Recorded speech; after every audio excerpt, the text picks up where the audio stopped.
Hello, it's Shell's Karma, and I'm just here doing another update. It's been a very video-full week for a bunch of people, and I guess including me as well, so here I go. So there are just a few things that I haven't talked about in a while that I wanted to catch up on. Just a couple of updates with where I'm at in the whole process.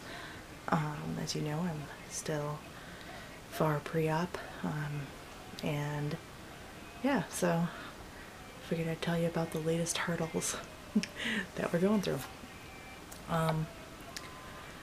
Okay,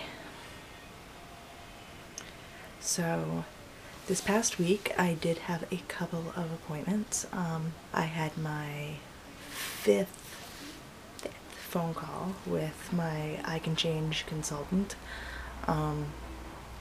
So I have now 3 more, which unfortunately will be over the next 3 months. So I do still have 3 months before I will be done with the program.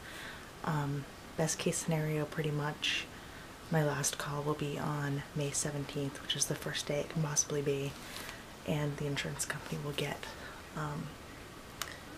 the paperwork that night, and hopefully it'll go through, and hopefully by the end of May, early June, I'll be going under the knife. That sounds horrible, but yeah. So that's a scoop with that. Also this week I had a follow-up with my primary care. Kind of have a love-hate relationship with my primary care doctor. She's very nice, but she can be, I don't know. Let's say, okay, this is an example. I have the habit of getting upset when I go to the doctors because, let's face it, everything's not always good. So one day she waits until I am, getting over being in tears over something, get ready to leave, and she looks at me and she goes, "Who loves you?" And I kind of look at her and go, and so she goes, "Who loves you?" And like, "You do?" She goes, "Uh-huh." Sorry. Just not. Yeah. My mother told me that she would have gotten a new doctor that day. But yeah, I don't know. I'm not after her for her personality. But anyway, I've had a little bit of weird feelings about this appointment because I haven't really known what I was going to tell her about the whole surgery thing, because I'm relatively certain that she feels that I should get the lap band surgery. And I'm pretty sure that she said that because she was under the impression that you couldn't have children if you had gastric bypass, which I have now found to be untrue. So, and I mean, not that the whole children thing is a definite anyhow. I'm not spring chicken anymore. So, but I mean, if I have a chance, I want to have that chance, and I don't want to be cutting off anything. So I don't know how she feels about that, and I basically decided that unless it came up naturally, I wasn't going to bring it up. Just because I wasn't really certain how to deal with it.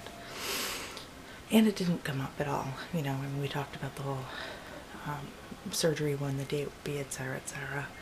But she never said anything about, you're doing the lap band right, or which surgery, or, so. Oh, and for those of you that don't know, I'm planning, hoping to get the Roux-en-Y gastric bypass. So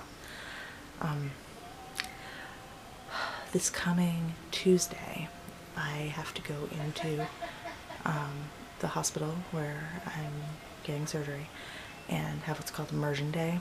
When we get in, we have to be there by 9:30 in the morning, and we're there till 4:30 in the afternoon. It's a whole day. It's like a group of 10 people, patients, and they immerse you. It's kind of fun. You get immersed in the program. You talk with, you know, everyone involved, all the doctors and the nutritionists and psychologist, and make more appointments if you need to, and yeah, basically do a little bit of everything, and can ask questions.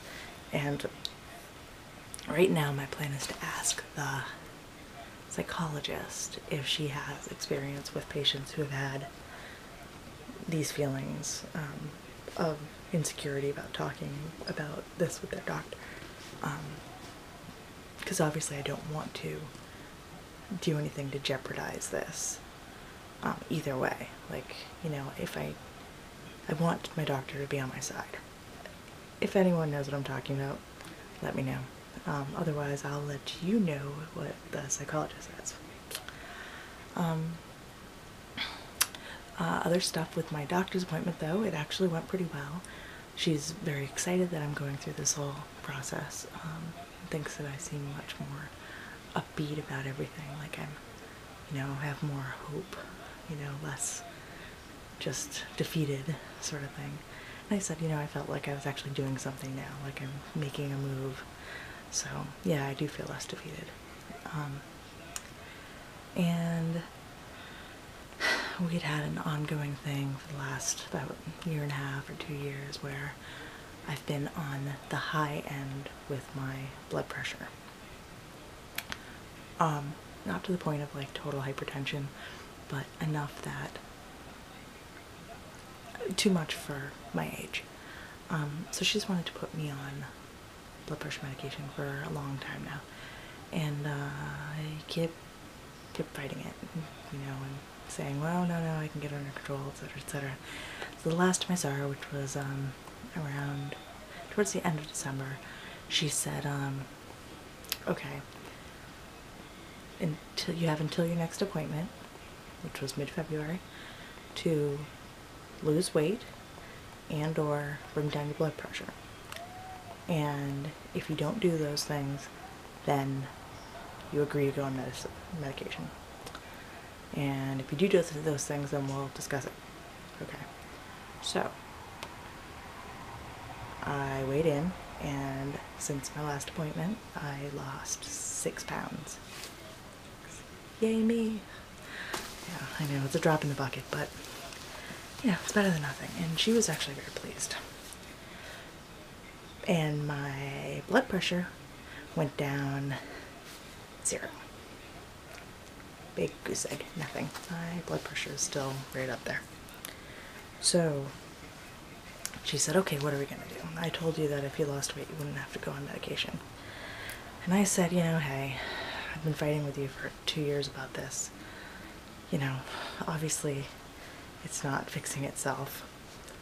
And obviously I want my blood pressure to be under control before I have surgery. So she put me on a low dosage of, I don't know, whatever it is. Like, it's the same medication my mom's on, but it's 1/4 of what she gets. So just to track that for the, you know, the next little bit and see how it goes. And in theory, hopefully, when I have surgery, I'll be able to come right off of it. So that's my plan, at least.